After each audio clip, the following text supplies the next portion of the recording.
Welcome to day 6 of our 10 for 10. I hope you're keeping well and checking in with you that you're okay. Some big announcements yesterday from the government, both the federal and the state government, and of course lots of things to ponder, lots of things to think about in terms of our adaptation to these new ways of living, to these new rules. And yeah, look, it's not an easy time, as I've said so many days in a row now, and mentioned this morning on Facebook Live. And really, just we've got to be adaptive. We've got to really look at life through a new lens. The way we operate, the way we do things, the way we conduct ourselves, the way we socialize, of course, which has to be extremely minimal, if none at all. And of course, utilizing technology out there to stay in touch.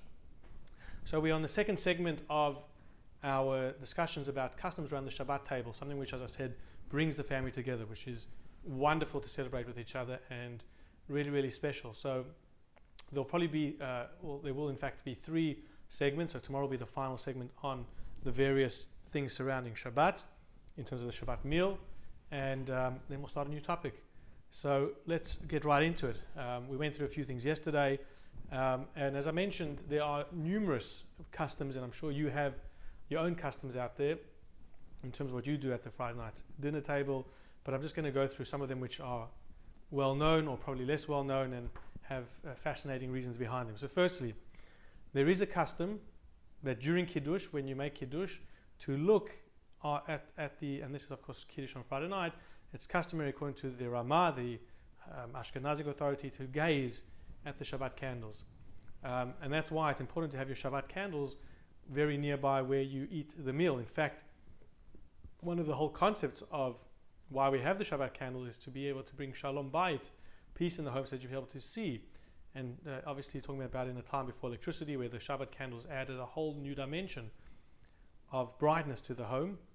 But it's customary to have your Shabbat candles at the place where you eat. But why do we gaze at the Shabbat candles? So here in the tractate of Shabbat, in the tractate of Brachot, it speaks about, now I don't know how modern medicine would react to this, but apparently if you take wide steps, if you walk with very wide steps, I guess some type of power walking, it diminishes, according to the Talmud, 1/500th of a person's eyesight.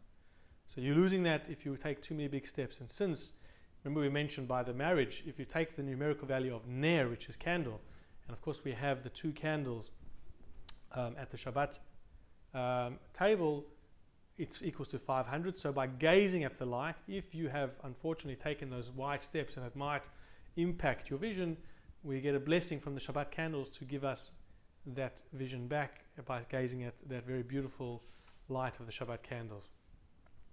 This is something that someone once asked me, actually, interestingly. I had some guests a few months ago, and I didn't land up finishing all the wine in the cup. I can't remember, I think I was on antibiotics, so I couldn't drink all the wine, so I had a little bit. I had, as much as I needed to halachically.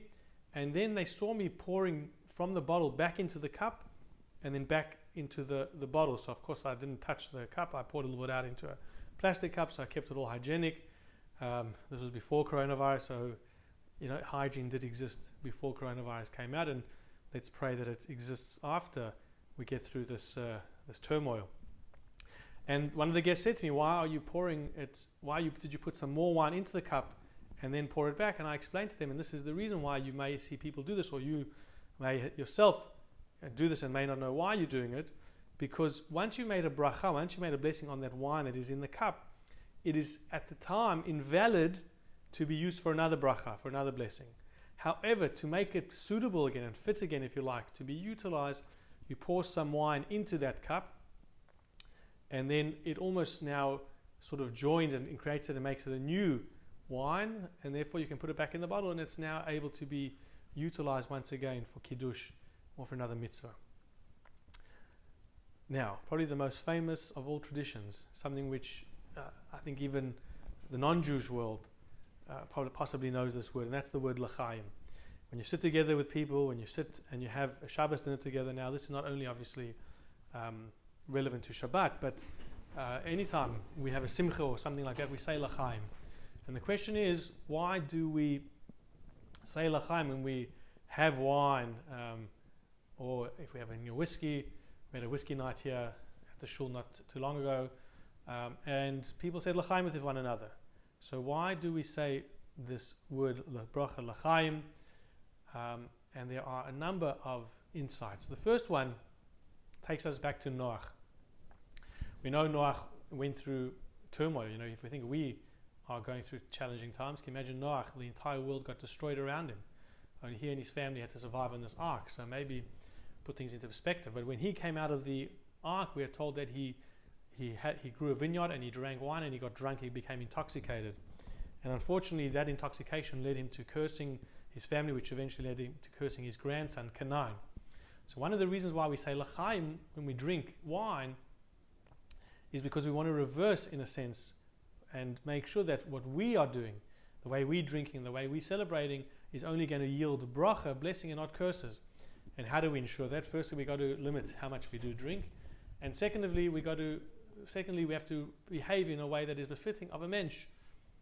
Talk nicely, and of course, it goes back to point A, which is to ensure that you don't drink too much. The Gemara also says, the tractate in Eruvin 65a to be exact, it says that Rabbi Hanina said wine was created to console the mourners. Now, a lot of people, there's a bit of a myth. People say that mourners can't drink wine or eat meat during mourning. Now, that's not the case.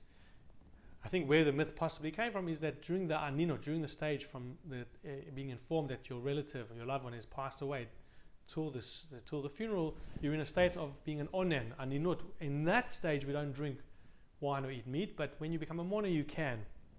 And so since, as Rabbi Hanina said, wine was created for the consolation of mourners, we express our blessing to another person that when we're saying l'chaim, we're drinking wine, we say l'chaim, that yes, whilst wine is used to console mourners at times, we are not drinking chas v'shalom because of mourning, we are drinking because of simcha, and so the l'chaim is there to stamp out, God forbid, any tragedy.